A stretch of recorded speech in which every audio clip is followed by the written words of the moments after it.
Greetings, everybody. I am the Starving Martian, and I was into zombies before they were cool.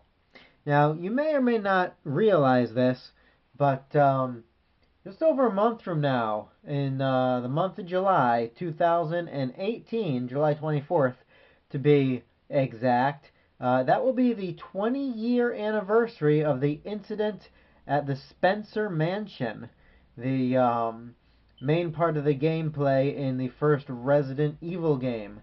According to the game, that's when it takes place 20 years ago. Imagine that. And so I thought it'd be nice to acknowledge the fact by taking a look at a zombie from a completely different video game, but still a video game zombie. It's close enough. This is Johnny, the zombie from the House of the Dead video game, specifically from House of the Dead 2. Although I know he has appeared in other games. I believe he was in House of the Dead 3. I know he was in Pinball of the Dead, a Game Boy Advance title, which I enjoy very much. Check it out if you haven't already. But this is Johnny. He's one of the standard enemy types. He'll pop up frequently throughout House of the Dead 2. And you have to contend with him by shooting him several times. Even though he's a named zombie and very recognizable, he's always got the same hatchets, the same flannel, the same hair. There's dozens of him throughout the game. So, what are you going to do? But that's who he is. His name is Johnny. He's the hatchet-wielding undead aggressor from the House of the Dead 2. I used to play House of the Dead 2 quite frequently on my older computer, and I enjoyed it quite a bit. I don't think I actually ever got a chance to play any of the House of the Deads in the arcade, sadly. But when it comes to just frantic zombie shooting fun, it's hard to beat House of the Dead. I know that games 2 and 3 are bundled together on a Wii game, House of the Dead 2 and 3 Return, and it's the one I've been meaning to pick up and just haven't gotten around to it, but it does look quite fun. So this particular figure was put out by a group called Palisades. They do a lot of these, or did, I don't know if they're still around, but they did a lot of these collectible kind of things. At the time that House of the Dead figures were released, they also released some from the Sega game Space Channel 5. House of the Dead, of course, also being a Sega game. This was part of a wave of 4 action figures, 2 zombie types, and 2 bosses. Each one comes with some accessories, and each one also had a rarer alternate version with a different head. And the alternate version of Johnny here had his eye over here blown away, like you can see a big hole through his head. And that's kind of cool, I suppose, because that is part of the, when you shoot him in the face, that is some of the damage you can inflict. But, generally speaking, I prefer just the regular standard edition version. So, let's take a look at the figure himself, and then we'll get into his accessories. And so, yeah, in the game, he'll pop up and you have to shoot him before he hits this point, otherwise, slashes at you. You take damage. It's not fun. So as far as sculpting goes, I think this guy came out rather well. Some nice undead features there. That green zombie skin. That stringy unwashed hair. There's tears and rips throughout his clothing. You can see he's got a slash in his leg there with some green blood oozing out. Also some green blood smeared on his hatchets. I like the green blood. Now, it is an option in most of your the home console versions. You could turn the green blood on and off. I always, in any zombie game that gives me the chance or the choice, I always select the green blood. And it's not because I'm a wimp or a wuss or can't handle the red stuff, but I just think green blood looks good coming out of monsters. Just shows like how far the infection's gone that not even their blood is human anymore. But he's in this kind of lurching, hunched over pose, and you're not going to get that many other positions out of him. His articulation is good around the arms, Other than that, he doesn't really pose. In fact, his legs. When I first got him out of the package, I tried to bend his legs forward and back to see how much range of motion I can get. And as I bent them backwards, I heard this tiny little snap, and then something like a tiny clicking noise from across the room.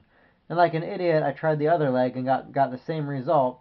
And what was happening was, I don't know if you could see very well. Yeah, you can. These little portions here on his undead rear end snapped clean off and shot across the room. I was firing little bits of zombie butt at my cat, who was unappreciative.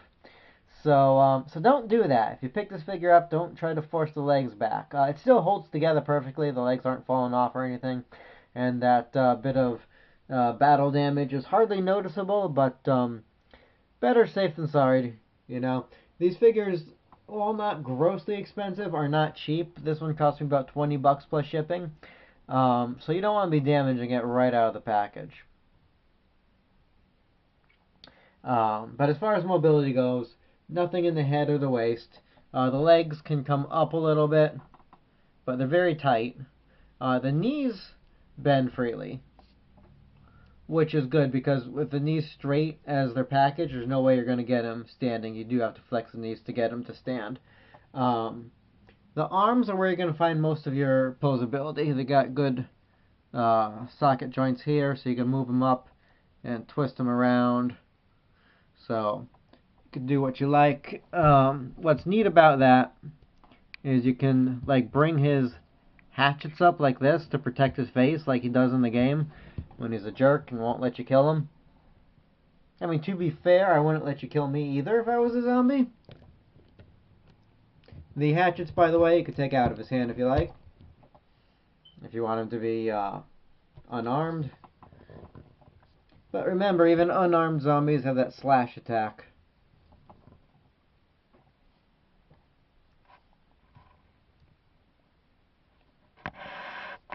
Alright, now that's not the only accessory he comes with. He also comes with his stand.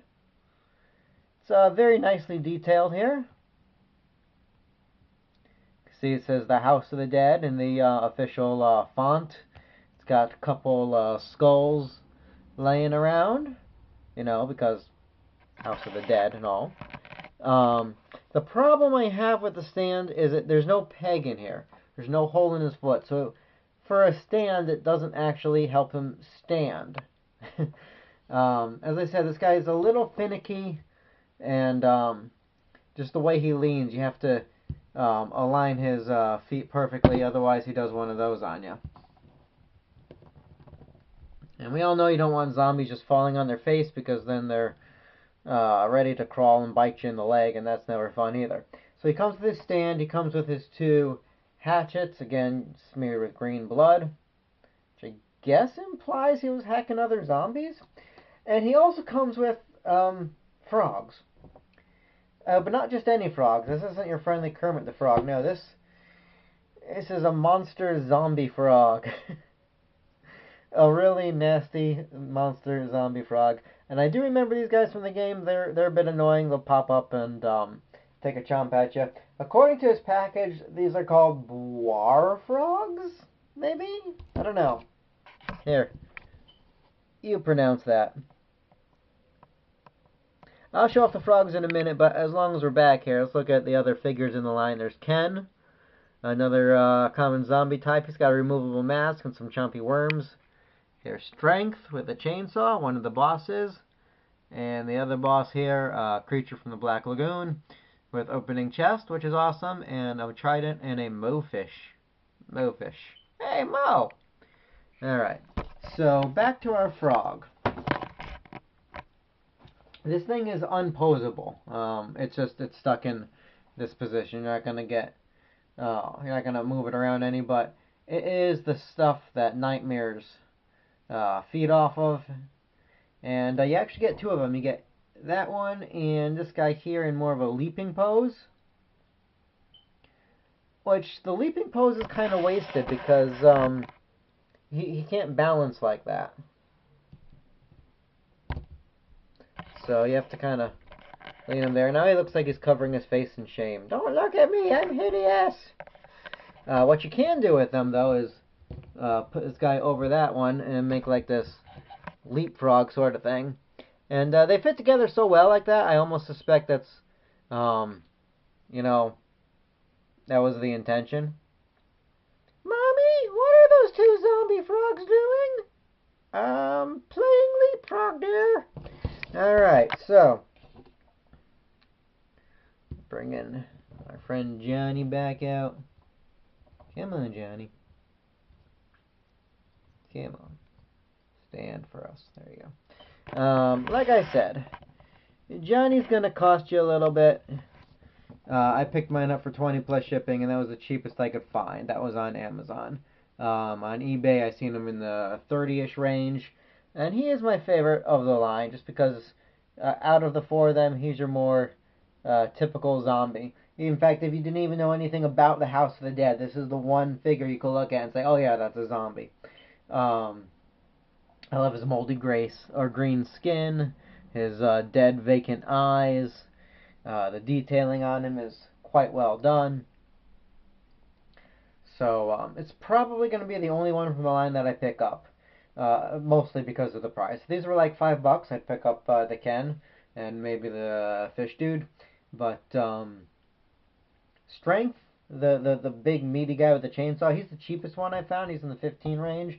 I just don't particularly like his figure. But if you like Johnny here and you feel like picking one up, well, that's about what you can expect to pay for him. As far as size goes, I almost forgot. He's a pretty tall guy.